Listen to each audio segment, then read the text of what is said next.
Hello friends, welcome to chef Tamil.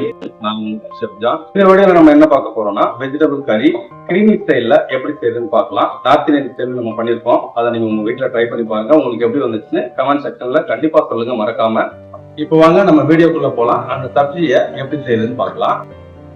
Sabzi செய்யறதுக்கு 1 cup எண்ணெய் ஊற்றிக்கலாங்க. எண்ணெய் சூடானதும் நமக்கு 2 டீஸ்பூன் அளவுக்கு சீரகம் போட்டு தாளிச்சிக்கலாம். சீரகம் பொரிஞ்சதும் 1/2 கிலோ பெரிய வெங்காயத்தை நான் சாப் பண்ணி வச்சிருக்கிறேன். அதை சேர்த்து நல்லா வதக்கிக்கலாங்க. இது கண்ணாடி பதத்தோட கொஞ்சம் அதிகமாக வதங்கினாலே போதும். வெங்காயம் வதங்கிறதுக்காக 1 டீஸ்பூன் அளவுக்கு உப்பு சேர்த்துக்கலாங்க. உப்பு சேர்த்து வதக்குனா வெங்காயம் சீக்கிரமாக வதங்கிடும். வெங்காயம் வதங்கினதும் 1 கப்பு அளவுக்கு இஞ்சி பூண்டு சேர்த்து அதோட பச்சை வாசனை போகிற வரைக்கும் நல்லாவே நம்ம வதக்கிடலாம். பொதுவாக இஞ்சி பூண்டோட ரேஷியோ நான் எப்படி அரைப்பேன்னா 2 பங்கு பூண்டும் 1 பங்கு இஞ்சியும் சேர்த்து நான் ஃபைனாக அரைச்சி வச்சுப்பேன். இது என்னோட ரேஷியோ.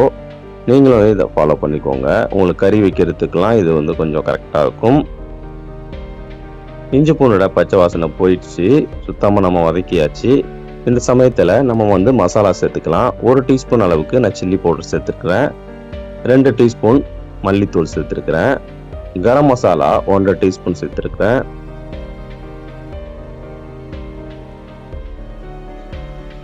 சீரக பவுடர் ஒரு 1 டீஸ்பூன் சேர்த்துக்கலாம்.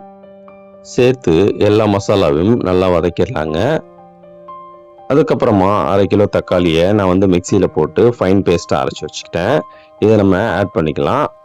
இதை சேர்த்து நல்லா தக்காளியோட பச்சை வாசனை போயிடணும். எண்ணெய் உங்களுக்கு தனியாகவே பிரிஞ்சு வரும்.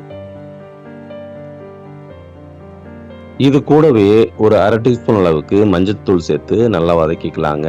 நல்லா நமக்கு வதங்கினதும் ஆயில் பிரிஞ்சு வரும். அந்த சமயத்தில் நம்ம வெட்டி வச்சிருக்கிற கேரட், பீன்ஸு, காலிஃப்ளவர் இதெல்லாம் சேர்த்துக்கலாம். காலிஃப்ளவரை மட்டும் கொஞ்சம் லேட்டாகவே சேர்த்துக்கலாம். அது ரொம்ப சீக்கிரமாக வெந்துடும். ஸோ அதனால் நம்ம லேட்டாக சேர்த்துக்கலாம். இப்போ பாருங்கள், நமக்கு எண்ணெய் நல்லா பிரிஞ்சு வந்துருச்சு. இந்த சமயத்தில் நம்ம வெட்டி வச்சிருக்கிற வெஜிடபிள் எல்லாம் சேர்த்துக்கலாம். நான் எல்லாமே 1/2 கிலோ வெட்டி வச்சுருக்கிறேன். உருளைக்கிழங்கு, கேரட், பீன்ஸு எல்லாமே வெட்டி வச்சுருக்கிறேன். இதை சேர்த்துக்கலாம். இது சேர்த்து நல்லாவே வதக்கிடலாங்க. வதக்கிட்டு நம்ம ஒரு 1.5 லிட்டர் அளவுக்கு நம்ம தண்ணி சேர்த்து கொதிக்க விட்டு வேக விட்டுக்கலாம் வெஜிடபிளை.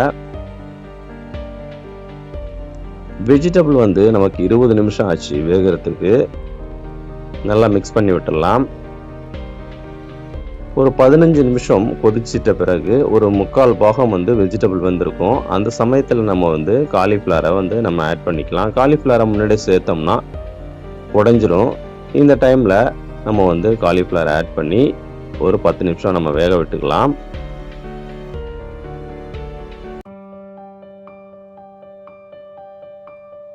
வெஜிடபிள் நம்மளுக்கு 3/4 பாகம் வெந்ததும் நம்ம ஒரு 150 கிராம் முந்திரி பருப்பை நம்ம வெந்நீரில் ஊற வச்சு ஃபைன் பேஸ்ட்டாக அரைச்சி வச்சுக்கலாங்க. இப்போது நமக்கு ஆல்மோஸ்ட் வெஜிடபிள் வந்துருச்சு. பாருங்கள், கலர்ஃபுல்லாக இருக்குது. இப்போ பாருங்கள், நான் எடுத்து காமிக்கிறேன் பொட்டேட்டோ எப்படி வந்திருக்குன்ட்டு. ஒரு 90% அது நல்லாவே வந்துருச்சு. இந்த சமயத்தில் நம்ம அரைச்சி வச்சிருக்கிற முந்திரி பருப்பை நம்ம சேர்த்து நல்லா கொதிக்க விட்டுக்கலாங்க. முந்திரி பருப்பு சேர்க்கறதுனால நமக்கு நல்ல டேஸ்ட்டும் நமக்கு ரிச்சாகவும் இருக்கும் கிரேவி.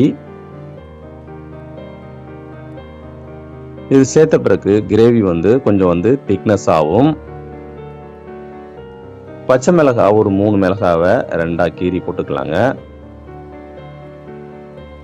இப்போ ஆல்மோஸ்ட் நமக்கு வெந்து வந்துருச்சு. இந்த சமயத்தில் பச்சை பட்டாணி ஒரு 150 கிராம் சேர்த்துக்கலாம். பச்சை பட்டாணி ரொம்ப சீக்கிரமாகவே வந்துடும். அதுதான் நான் கடைசியில் சேர்க்குறேன். 50 கிராம் அளவுக்கு நம்ம பட்டர் சேர்த்துக்கலாங்க. பட்டர் சேர்க்கறதுனால கிரேவியோட ரிச்னஸ் கூடிக்கிட்டே இருக்கும். நல்ல டேஸ்ட்டாகவும் இருக்கும். ரெஸ்டாரண்ட்டில் ஏன் இவ்வளோ டேஸ்ட்டாக இருக்குது அப்படின்னு கேட்டிங்கன்னா இந்த மாதிரி பொருட்கள் ஆட் பண்ணுறதுனால தான் இவ்வளோ டேஸ்ட்டாக இருக்குது. ஒரு 3/4 டீஸ்பூன் சுகர் ஆட் பண்ணிக்கலாங்க. 1 டீஸ்பூன் கசூரி மேத்தி ஆட் பண்ணிக்கலாம். வெஜிடபிள் கிரேவி நமக்கு திக்காக நல்லா ரெடி ஆகிடுச்சு. 1 கப்பு ஃப்ரெஷ் க்ரீம் ஆட் பண்ணிக்கலாங்க. இதுவும் நல்ல திக்னஸ் கொடுக்கும். பார்த்தீங்கன்னா முன்னாடி எப்படி இருந்துச்சு கிரேவி, இப்போ எப்படி க்ரீமியாக கொதிக்குதுன்னு பார்த்துக்கலாம். 1 டீஸ்பூன் அளவுக்கு கலருக்காக காஷ்மீரி சில்லி பவுடர் சேர்த்துருக்குறேன். நல்ல கலர் கிடைக்கும். பாத்தீங்கன்னா கிரேவி எப்படி ரிச்சா ரெடி ஆயிடுச்சுன்னு பாருங்க.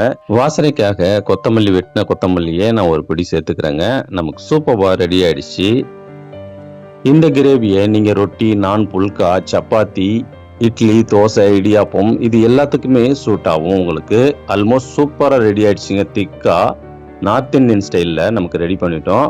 அவ்வளோதான் ஃப்ரெண்ட்ஸ், சூப்பராக நம்ம கிரேவி ரெடி பண்ணிட்டோம். இந்த வீடியோ உங்களுக்கு பிடிச்சிருந்துச்சுன்னா உங்கள் ஃப்ரெண்ட்ஸ் அண்ட் ஃபேமிலிக்கு ஷேர் பண்ணி சேனலுக்கு சப்போர்ட் பண்ணுங்கள்.